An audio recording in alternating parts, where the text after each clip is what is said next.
You've heard whispers, ancient practices, sacred rites, lost techniques.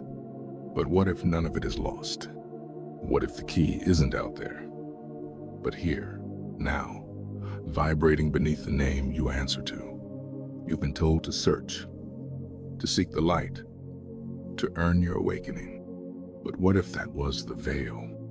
What if the truth was never hidden, just buried beneath the noise? This isn't about learning something new. It's about stripping away what was never you. Because the greatest deception wasn't darkness. It was the story that said, you are incomplete. Return to the space between thoughts. Whose voice is that? Narrating your becoming?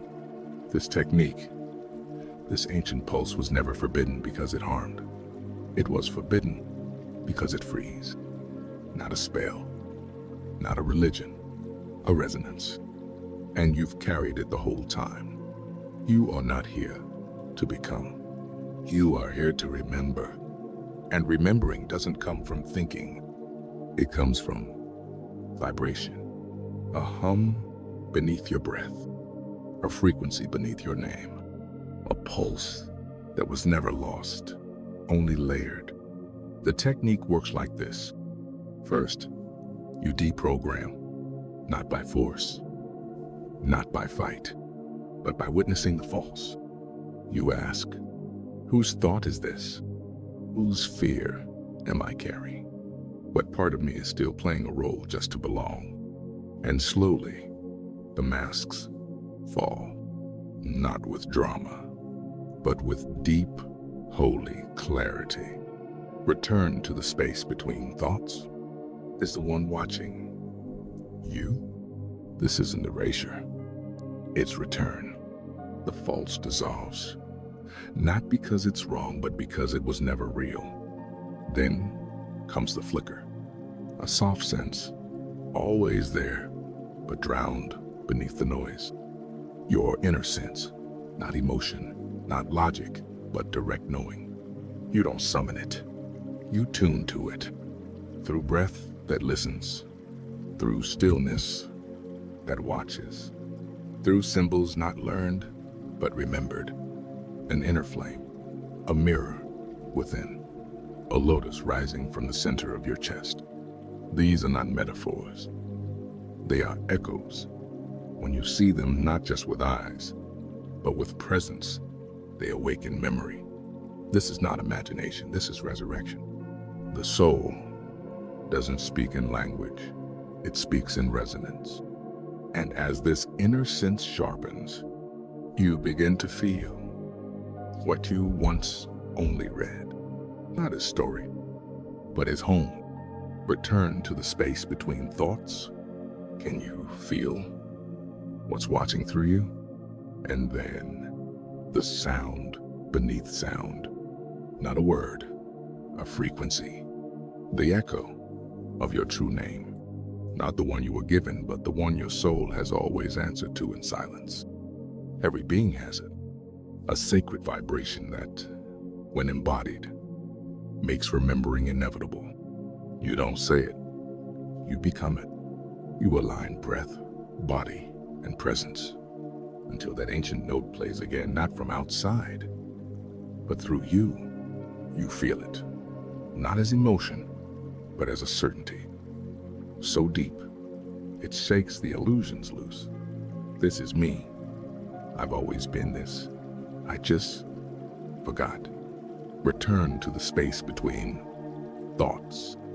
Is this who you've always been? Watching you return? You're still here, but not only here. You walk, but something within you floats. You think, but thought no longer rules. You speak, and the silence between words holds more than the words themselves. This is not trance as they've described. This is clarity, stretched wide, a soul-led perception. You're both inside the body and watching it from the quiet edges of awareness. Time softens, intuition quickens, and forgotten memories not from this life alone begin to stir. Not knowledge you learned, but truths you've carried across lifetimes. You don't become enlightened, you become transparent. And through you, light begins to remember itself. Return to the space between thoughts. Who is watching the one who watches? Now comes the most subtle art, not awakening, but staying awake. Because the soul doesn't forget, but the mind builds new veils every day. This is where the technique becomes life, not practice, presence. First, active silence. Not just quiet, but listening with your whole being. Even a minute in this space can retune everything. Here, your soul's true name whispers again, clearer, each time you meet it in stillness. Second ceremony, in the ordinary. Eat with reverence. Walk with awareness. Speak like your voice carries echoes of stars. When you live from soul, nothing is small. Third, guard the temple of your attention. Everything you consume feeds your vibration. Protect it like sacred fire. Tend to it like an altar of remembering. Fourth, speak less. But when you do, let it come from the root of you, not reaction, resonance. Fifth, embody before you believe. Don't wait to feel ready. Walk as if you already remember, because part of you does. Return to the space between thoughts. Am I acting from the soul or the story? Every moment is a doorway back. So here you are, not at the end, but at the edge. The world around you hasn't changed, but you are no longer watching from within it. You are watching through it. You don't need more teachings. You need fewer lies. You don't need more steps. You need fewer masks. And you don't need to become anything.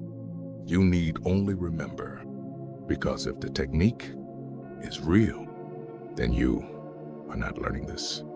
You are awakening to what you've always known. So ask yourself, if this is not the first time you've heard this, then who have you been before the story?